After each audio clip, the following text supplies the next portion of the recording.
did a lot of things wrong in my ministry. So I started preaching in 1983. I was 22 years old, so I'm just really a kid. And I tell people I was 95% ignorant about abuse and domestic violence. And I say that seriously. The 5% that I knew was, I knew what sexual abuse was, I knew what domestic violence was. Everything else I was ignorant of. I had no idea the horrific impact of the abuse on the victims. I had no idea, no clue how prevalent it was. I would have never thought that it was prevalent within the church.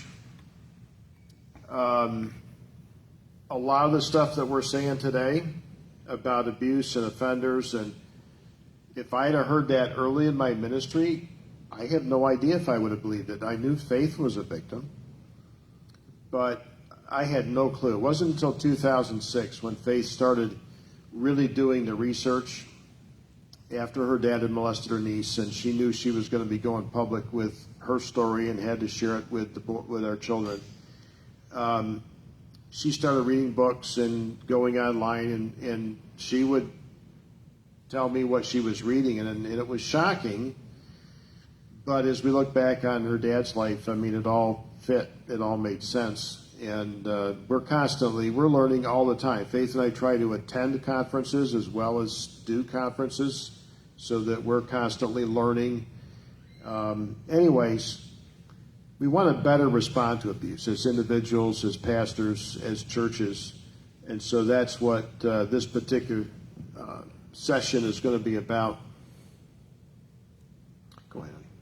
So, in responding to abuse, we need to make it victim-focused, not offender-focused, not organization-focused, but victim-focused. Meaning, how can we help the victim, and what's the best way to do that? Actually, let me get you guys involved in this a little bit. Let me ask you a couple of questions. So, what would you say is the typical way a church responds to the victim? Someone comes forward, reports they've been abused. What would you say is a typical way that the church responds to a victim? Yes? They don't know how to talk to them. Okay, don't know how to talk to them. Okay? Somebody else. What's a typical way? Yeah, don't move your hand. I'm going to call on you. Did I see anything up there? Typical way. What have you seen? I mean, we've all probably witnessed this, but what's a typical way they respond to a victim? Go ahead. You've got to forgive them. Okay, you've got to forgive them. Before anything else is done, you've got to forgive them. Yes. It's your own fault. What did you do? Right? Yes, Lamar. I don't believe that person would have done something like that. Wow. Yes. Yes. And Was she willing? Yeah. So we all have, a lot of us are parents here, and we love all of our children. So I'm going to just give you a situation that might occur in your home or my home. So you have young children. Let's say you have a 5-year-old and a 3-year-old, and you're around the house, you're busy doing things, folding laundry, and all of a sudden you hear commotion and crying in the playroom, and you go in there, and the 5-year-old has hit the 3-year-old over the head with a toy of some sort, and the 3-year-old is bleeding here in his head. And you look at the 3-year-old and you say, "What did you do to make Johnny hit you with that toy?" You know that Johnny gets upset so easily, and you should not make him upset. And you need to tell Johnny that you're sorry for making him upset. And you need to apologize for whatever you did to cause him to do what he did. And then you look at Johnny and you say, "Johnny, you know that you should try to control yourself a little better. And we know that you get annoyed with your little brother, and you just shouldn't act out that way. But you minimize what Johnny did. You don't even tend to the 3-year-old's wounds, and you're blaming them for what happened. And you didn't even ask any questions, right? You didn't ask any questions of Johnny. You didn't ask any questions of the 3-year-old. You assume that the 3-year-old is at fault for everything that happened. And then the 3-year-old is the one that's responsible for forgiving and for asking forgiveness. Not just to forgive Johnny, but then you have to ask Johnny to forgive you for whatever caused him to hit you in the first place. So that sounds outlandish as a parent to go into that situation and handle it in that way. It's not loving to the offender. It's not loving to Johnny to just minimize what he did and let him go on thinking that he can do whatever he wants to his siblings. And it's not fair to the one that was abused by just basically minimizing and excusing and blaming them. So there's a lot of victim blaming going on in that scenario. Yeah, and yet that's pretty much exactly what's happening in so many cases when a victim comes forward. They're the ones blamed, like you're saying, and the offender, and it blows your mind, but it's like the church falls over itself to welcome the offender back in and show grace and mercy, if we can call it that, to the offender, and lay the whole burden on the victim. And we're going to see here in the coming slides some more about this. You want to read that verse? Yes. Open your mouth for the speechless. In the cause of all who are appointed to die, open your mouth, judge righteously, and plead the cause of the poor and needy. So that's Proverbs chapter 31, verses 8 and 9. And that's talking about advocacy. And I know a lot of you are involved in advocating for people who've been abused. And you're going to the leadership and advocating for them. That's exactly what the Bible tells us to do. Actually, in numerous places, this is one. We are to open our mouths for the needy. And man, if abuse survivors don't fit into that, they don't fit anywhere, right? I mean, it's there. They're there. And we need to be speaking up for them because most of them are voiceless or feel that they're powerless. We've already looked at that particular slide. So I'm going to just share this story. This actually happened to me probably 7 or 8 years ago. I was with a gathering of pastors and church leaders. There were 9 of us, I think, all together at someone's house, sitting around a dinner table. And we were talking about just ministry stuff in general. Most of these guys didn't know anything about our ministry dealing with abuse. And as we're going around the table talking about ministry, I had the opportunity. I just shared a little bit about what Faith and I do with Speaking Truth Love Ministries. And I gave the statistics that I shared in our first session about the number of children that are abused. I shared a little bit about Faith Story. I took like maybe 4 minutes. And I ended what I was saying by we need to start talking about these issues from the pulpit. And we have to hold offenders accountable. That's how I ended my little 4-minute speech. And it was really interesting because back in those days, especially early in our ministry, it was always interesting to get the response from folks. I mean, you're kind of looking in their eye, and some people instantly want to turn away. They don't want to talk about it. Some are defensive. So I was curious. I sit back, I'm just kind of listening, and this is the honest truth. So the most senior pastor spoke first. And this is what he said. We need to be careful we're not on a witch hunt. Okay, so I didn't say anything. The next guy, he was a ministry leader, spoke up and said, we shouldn't judge. And then the third guy was the pastor. He said, we have to be loving. Literally, word for words. That's how it happened, kind of just rapid fire. That was their response. And I knew it irritated me, but I'm kind of slow sometimes that, I got to think about stuff. So on the way home, I'm driving home after that, and I knew it really bugged me, their response. And I'm thinking about it. And you know what it was? not one of those men at the table expressed any concern or compassion for the children who are being abused. Their only thought, and their immediate thought, their first thought, was protecting the offender. And I know we were saying this last night. We kept talking about something's broken in our churches. Well, and I know that's just a small example, right? But these are pastors and church leaders, and that's their response. There is something seriously broken in our churches today. I mean, our instinct should be immediately when we hear that, doesn't matter if it's me sharing it, somebody else sharing it, you're hearing about children being abused.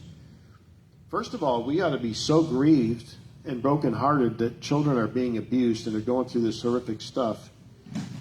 Why isn't our first response, we have to do something to protect the children, or we have to do something to help the children? So this is, and I know you guys have seen the same thing. It's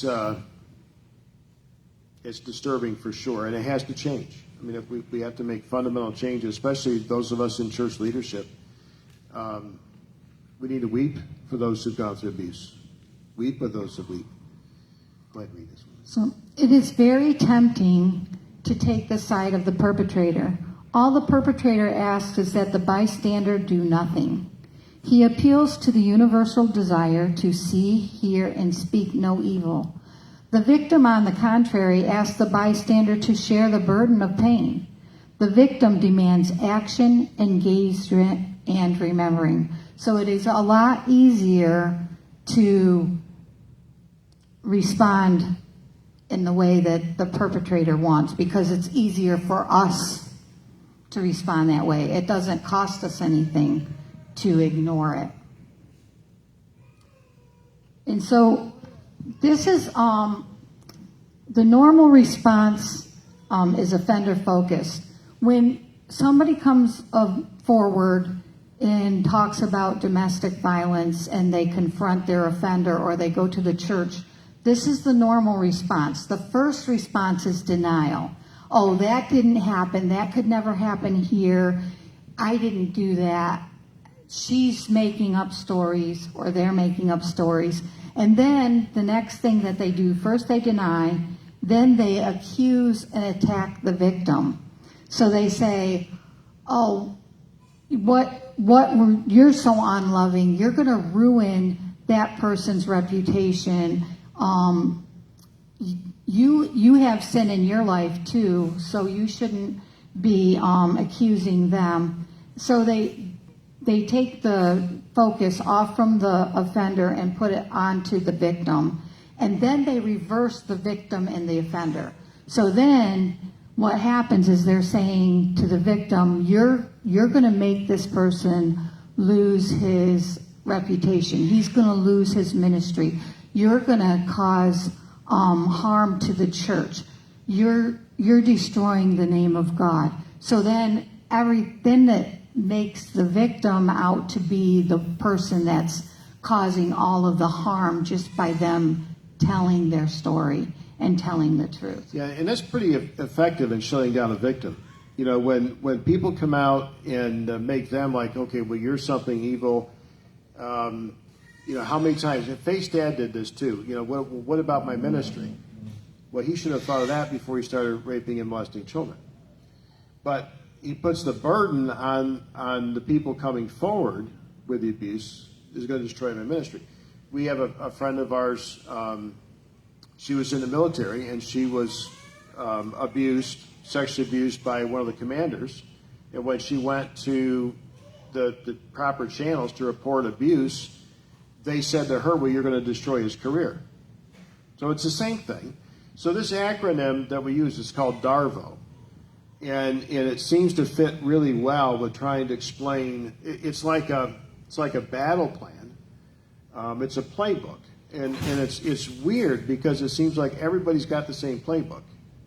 And they'll come back automatically, instinctively, and do this. And God's word speaks to this, and it says, he who justifies the wicked and he who condemns the just, both of them alike are an abomination to the Lord.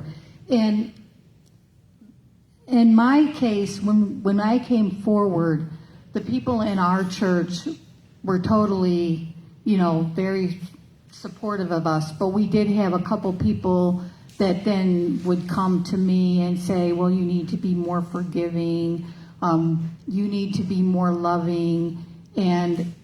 But most people knew that I was loving and forgiving and that I was just telling the truth, and we needed to hold my dad accountable. And I got a very minimal taste of what so many victims face when they go forward in a church. So this verse, though, I want you just to let that sink in for a minute.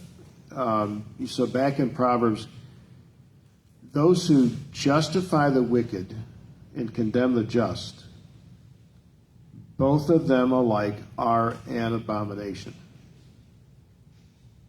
So how many people in our churches, just in the broadest of sense, our churches, houses of worship, regardless of denomination in our country, fall into this category? They're condemning the just and they're justifying the wicked. And a perfect example of this is take any court situation, and I'm sure some of you have gone to court to support a victim. How many people are sitting with the victim on that side of the court, and how many people from the church are with the offender? Faith and I spoke at a conference in South Carolina, and again, that was probably 8 or 9 years ago.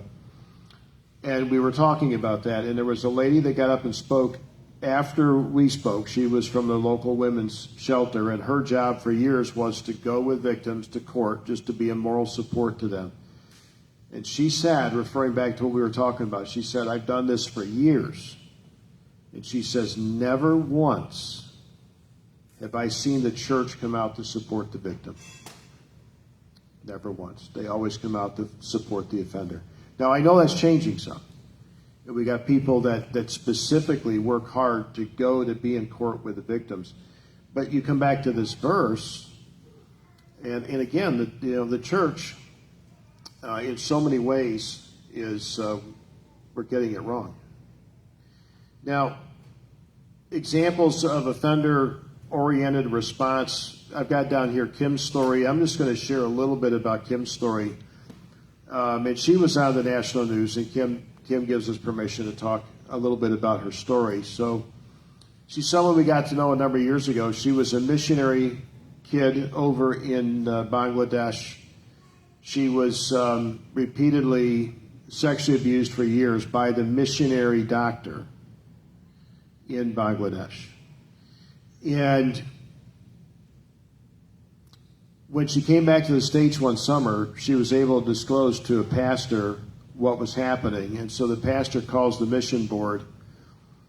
The mission board sent 2 men. And just to be really blunt, I mean, how dumb do you have to be to send 2 men to pick up a young lady who just reported she's been abused by the missionary doctor? You send 2 men. You don't send a woman and a man. You don't send 2 ladies. You send 2 men. They didn't give her a choice. She was 14 at this point. They flew her with the 2 men back to Bangladesh. She said she felt like she was being kidnapped. Mm-hmm. And they made her sign a paper saying the abuse was as much her fault as the missionary doctor's. They made her, when they got back to Bangladesh, sit in a room. And she was 14 years old at this time. Yeah, and they made her sit in a room and apologize to that missionary doctor and his wife for her part in what happened to her. I think there's and I'm just going to be really honest, I think there's a lot of people in our churches that are on their way to hell. These are not believers filled with the Holy Spirit.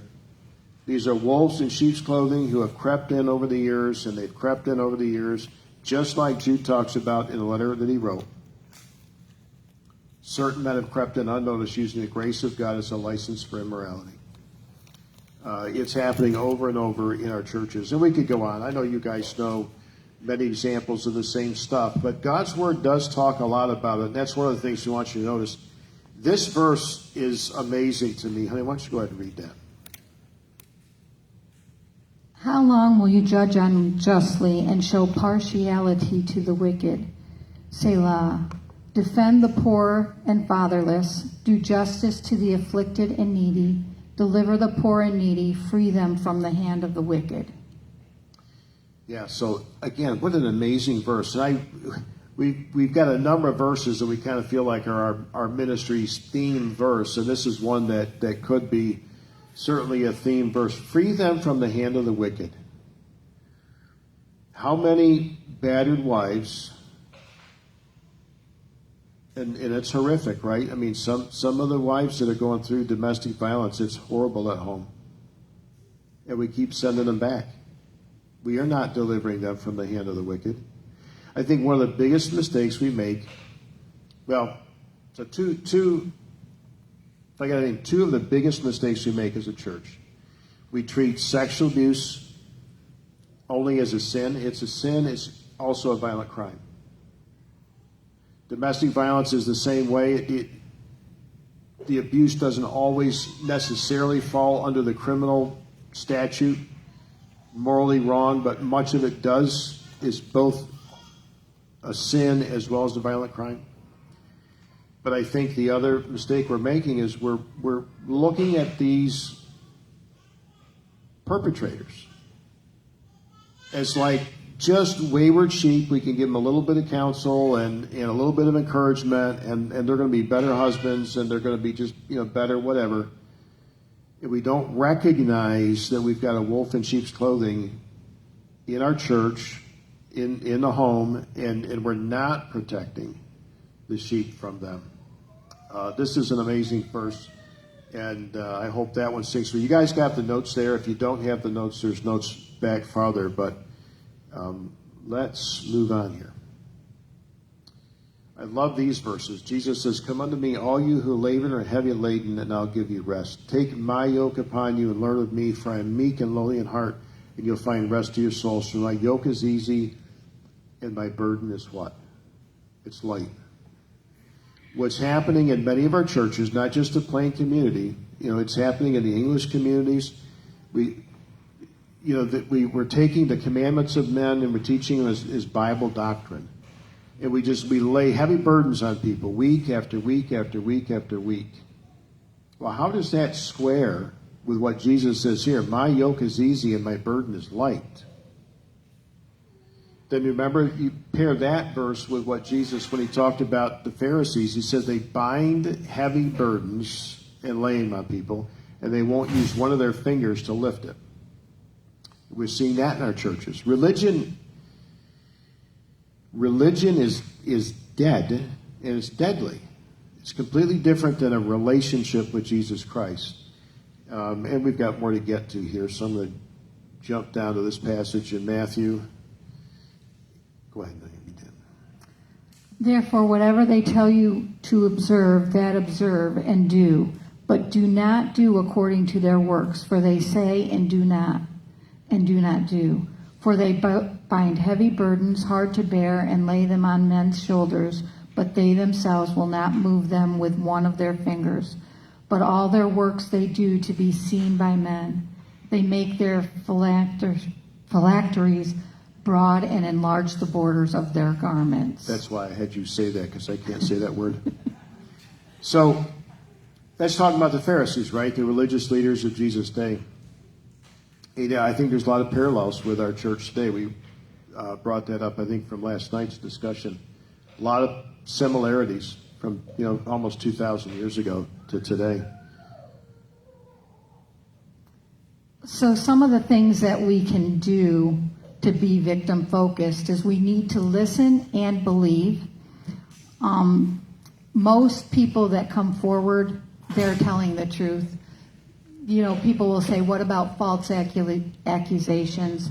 There's around maybe 5% are false accusations. Most victims do not want to go through what they're going through. So listen and believe unless there's some reason not to believe. Don't minimize, don't victim blame, don't excuse, and then be supportive in finding the needed help.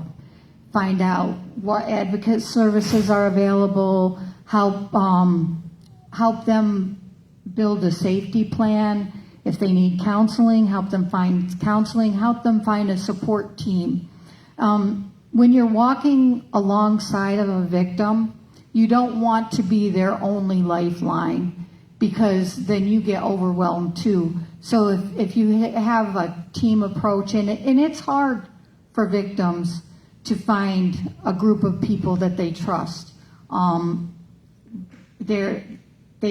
They just don't like to reach out to people because they feel like they're being a burden. Just help them to find a support team. I think about David when he was fleeing Saul and for his life, because it was a dangerous relationship.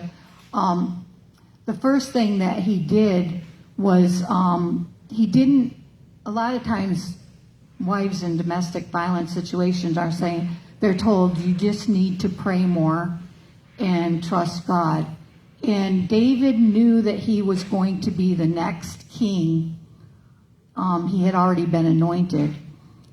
And he didn't just say, oh, well, I just need to pray that God will put his bubble of protection around me and then Saul can't kill me. No, he did something. He took action. He got to a place of safety. And he had his mighty men around him. So he built a support group. He provided for the safety of his family. He had his parents move to the land of Moab, right? And so he took steps. He didn't just say, okay, I'm a child of God. I've already been anointed the next king, so God's going to just put his bubble of protection around me. He took the steps necessary to get to safety and to provide safety for his family. And just a couple of quick things. On that first one, on Listen and Believe, people have effective ways of shutting us down, shutting victims down, shutting advocates down. They'll throw the word gossip around, or Jezebel spirit. They'll throw these things around. And, yeah, go ahead, Lamar. You go to... Oh, yes, go ahead. On the last 4 bullet points. Yes. Can you give examples of those? So, yes. Advocacy service. So, the advocacy services, safety plans, counseling support team. Let's see, where do we want to put this? I mean, it's nice to have that. Right. But if you don't know the resources that Yeah. are available, Yeah. then it's of no. So- no, it's just a word on a. Right. Right. It sounds good, but right. So, a couple of things on that. Back on Ruth Ann's table in the back, there are a lot of good resources. We're not from Pennsylvania, so you need to do your own research on this. Find out what's available. There are some good resources, So probably in every state, but sometimes resources are good resources, maybe a few counties away. But yeah, and like some resources are like know where women's shelters are located in your area. Find out what resources are available in your area, because we don't know what's available here, and so you have to do some research. And even where we live, there are very few resources for women in domestic violence situations, and they just opened in our county a child advocacy center, which we didn't have a few years ago. So things like that, become aware, and then you can go visit them and find out. They probably do have written resources and other things available as well. yes, So there's child youth services. Find out about child youth services. I think we have someone in the room that was from child youth services. Find out those numbers. We also, so we're part of like a women's resource program, find out there's women resource program and children's resource. There is a number of resources available here in Pennsylvania. Rosanna, you would have more of them than what I do here in Pennsylvania, but there's a number available of advocacy services. Yes, and on the second one, on safety plans, so we're especially thinking here in a domestic violence case where a wife is in a dangerous situation, she needs to get to safety. The most dangerous time for her is when she decides to leave. And so if she is at a point where I need to leave, I have to get out, she needs to put together a safety plan. I mean, she needs to find a place to go. She needs to get some people. We talked about getting a safety team. She needs to have some people there to help her, whether it's just literally transportation. Maybe she doesn't drive. She needs somebody to take her. She needs a place to go. It's putting those kind of things in place. Let's face it, probably every week in the news, we're seeing kids being killed, wives being killed, and a lot of times it's in these situations where they're trying to get to safety, and they say that's statistically the most dangerous time for them. Yeah, but for kids, a lot of times either the mother is complacent in that she doesn't want to come out and go against her husband. Yeah. You know, for kids, the advocacy services and the safety plan, that you're really limited when you're dealing with kids in a Yes. situation. Yeah. So I would say if we're talking about children, and let's say mom and dad, either they're the perpetrators or they're ignoring the abuse, they're not protecting the kids, and somebody gets a report, like we were talking about on the break up front here, somebody gets a report of abuse, and then it's critical that they report that to Child Youth Services to get some kind of intervention for them. And yeah, that's the thing. The children are so vulnerable, especially if mom and dad are not going to step up. Children and Youth Services will generally respond within 12 hours. That is where we're at. That is our greatest resource, especially when we have situations where mom and dad are both involved. They will respond quickly and according to the danger, of course. And we were talking about this earlier, and I think this is a good time to bring this up. In Pennsylvania, if you're a pastor, am I correct on this? Pastor or any kind of person in authority, you are a required mandated reporter. That means teacher. That means school board oversight. That means you're a Sunday school teacher.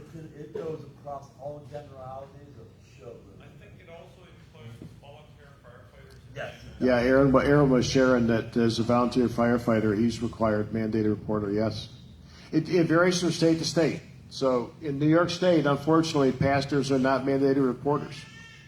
Should be, but they're not. Yes. I will say this, finding the right kind of support for certain situations can be very hard. For example, when someone chooses to leave, and you take them to an advocacy center and there's no housing available. We had a situation where we tried that with a lady with 6 children. They were not able to help us with housing. So what we did was we made our own tight-knit support group. And as we reached out, we were exhausted, many times exhausted, because it seemed like there was no help available. And in the end, all we had is a few people with a tight-knit group. Yeah. So I would suggest if you have difficulties, get the people who have an interest and who are willing to get dirty. Yeah. And create your own support. Know your laws, though, because you don't want to do something that is against Right. the law and then get yourself in trouble because you violate it also. Right, and I would say too, if we just think about this subject, what we're talking about, if we could take the church today, I'm just going to say we've got a lot of this stuff backwards. if we could reverse that to where the church is now supportive of victims and will still minister to offenders, right? But we're going to hold them accountable, and we're going to keep them. We're not going to bring them necessarily into the fold. We're going to. There's ways to minister to them without bringing them in where the children are. But we'll minister to them, but we're going to hold them accountable. If we could reverse that around, we would have all kinds of support networks all over the country for abuse survivors. And I don't know. We truly need revival throughout our churches. I agree. One of the things you brought up is in churches, it's not really talked about. It's not really even brought up. Although people say, oh, if I knew of a situation, I would do something. But then if you don't already have this already in place, Yeah. it could do more damage than help in certain situations. Yeah, you have to have the right counselors and the right people there to manage. Yeah, and that's the one thing. There are people in our churches that are, oh yeah, we would be willing to come in and help. Well, yeah, getting a person out of a bad situation is good, but if you don't have all the other things to support that, Yeah. then Yeah. we really need God to intervene and move people's hearts. Yeah. Because I think it's a lot bigger thing in the communities than what people would like to admit. Right. Right. It is. Aaron, did I see your hand back there? We can't hear you.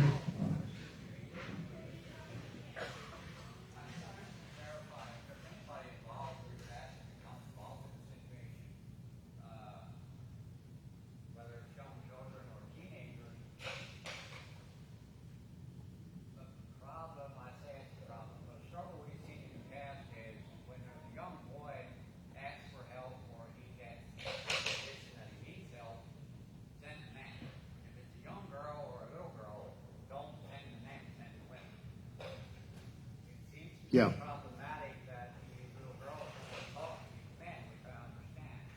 And as part of advocacy group and or a support team, it is amazing if you can share as husband and wife helping kids. Yes. Yes. That or find somebody that this girl or boy can trust and take them along. Yeah. They know that person is not going to turn on them.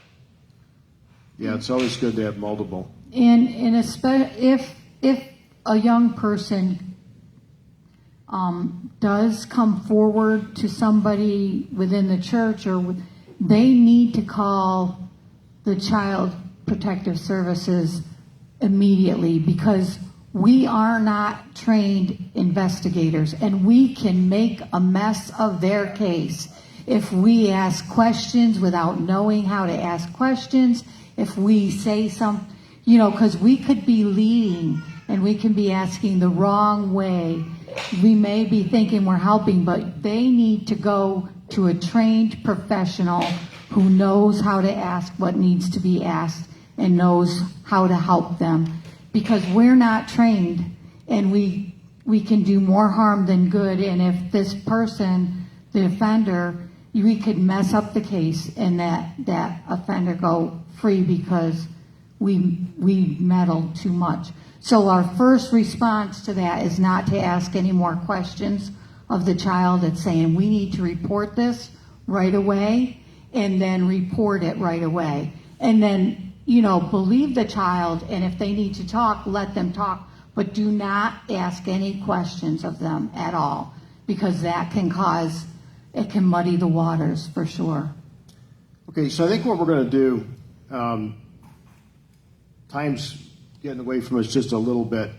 So I think what we're going to do, we're going to finish this session. I think, Rosanna, the food's going to be here around 11 or a little bit after 11. So we'll finish this session, and as long as we're having some Q&A time during our sessions, we'll finish this, we'll do lunch. Then Lamar and his wife are going to take the session right after lunch. Then we'll finish up with our healing from abuse What does God say about abuse? And we'll just have like literally 5-10 minutes for Q&A at the end of that, so we're done on time today. So I think that's what we'll do. Rather take a whole hour at the end for Q&A because we're getting some of that in now. But let's go on to this next one. Now, look, go ahead. Oh, this is the Good Samaritan model. Yeah. So this one, I love this model. We all know the story of the Good Samaritan. And if we think about the example, what is it the Good Samaritan does? So the man is traveling, and he's on the road to Jericho. He's beaten by robbers, left for dead, and he's literally laying on the side of the road. And a priest comes by, sees him, and walks on by. A Levite. So the religious leaders, right, of Israel, the religious leaders, the ones that should be setting the example, as Jesus is telling the story, they just walk on by. And is that not, I'm sure a lot of victims feel like that's what's happening to them. The church leadership is just, they maybe take a glance at them and just go on by. They don't, because you feel like you don't matter. But then you get a Samaritan, right? And the Samaritans hated the Jews, and the Jews hated the Samaritans. And yet here's a good Samaritan who has compassion on this man and does the right thing. And in the particular model, okay, first of all, he notices them. That's the first step in ministering to abuse survivors. We have to notice them, and we have to care about them. And in the Samaritan model is he noticed this man that's dying on the side of the road, and he cares about him. And so he actually walks over to him. And he binds up his wounds, puts the man on his donkey, takes him back into town, takes him to an inn, cares for him, gives the innkeeper money for him staying there, and he tells the innkeeper to take care of him because he's getting ready to leave, but he says, whatever he costs you beyond this, when I come through again, I'll pay for it. Extended care. Victims need that model. People to see their plight, see what they've been through, care enough about them to step in and help. And like this young lady was saying over here, it's messy. It's difficult. But you step in and you do what you can. And sometimes it involves finances for a place for the victim to stay, to live, and it involves sometimes extended care till they really get on their feet. And so the Good Samaritan model has a lot that's there for us. And most of us, we can't do all of it, right? But maybe there's like one part we can do. And so we step in together, and again, for you folks that are especially in the same general area, so you pull yourselves together, and I can do this. You know, for some it might be I can fix meals for somebody for a few weeks, but you step in and do what you can. So this verse in Ephesians 4, where it talks about, and here we're talking about a victim-focused response for offenders. Think about that one for a minute. Victim-focused response for offenders. So what are they supposed to do? Well, they're supposed to repent, accept the consequences of what they've done, and change. This verse here, let him who stole steal no longer, but rather let him labor, working with his hands what is good, that he may have something to give him who is in need. I love that verse. And I remember a professor at Bible college asking us one time about this verse, when does a thief stop being a thief? And most of us in class said when he stopped stealing. And the teacher's like, no. Look at the verse. Let him who stole steal no longer. Okay, stop stealing. But now let him labor with his hands, working what is good. So the thief goes out, gets a job doing something that's good. So he's not out selling drugs. He's not out doing this, doing that. Doing something good. Why? so that he may have to give to those in need. Now the thief has come full circle. He stopped stealing, started working, so that he has the finances now to help those who are in need.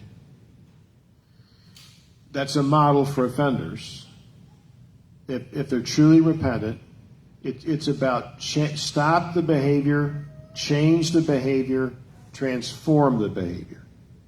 And it's possible, and it can happen. And there are offenders out there who have done that, and that needs to be a model.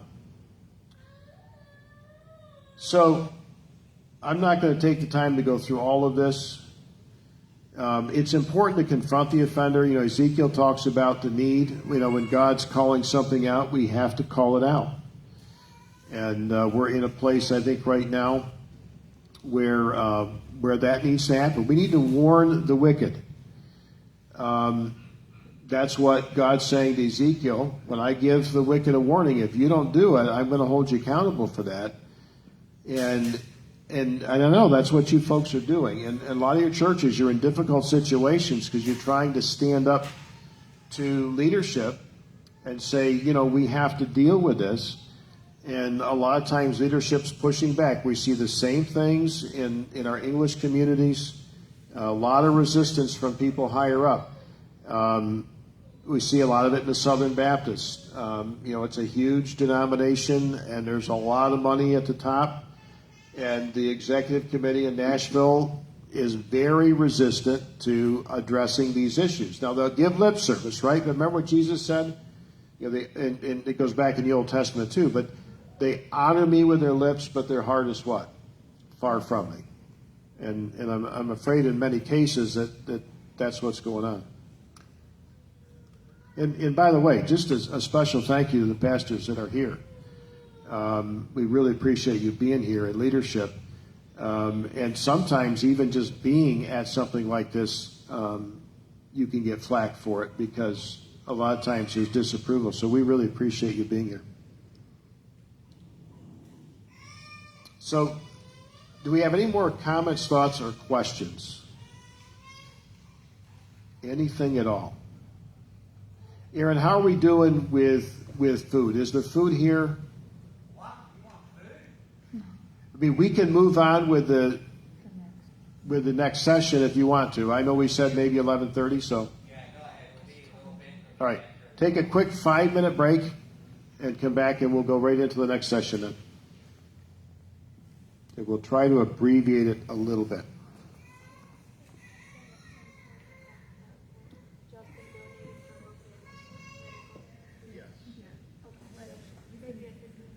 Why don't you do it right now? No, let's do it Oh, after the break. right after the break. Okay. Yeah.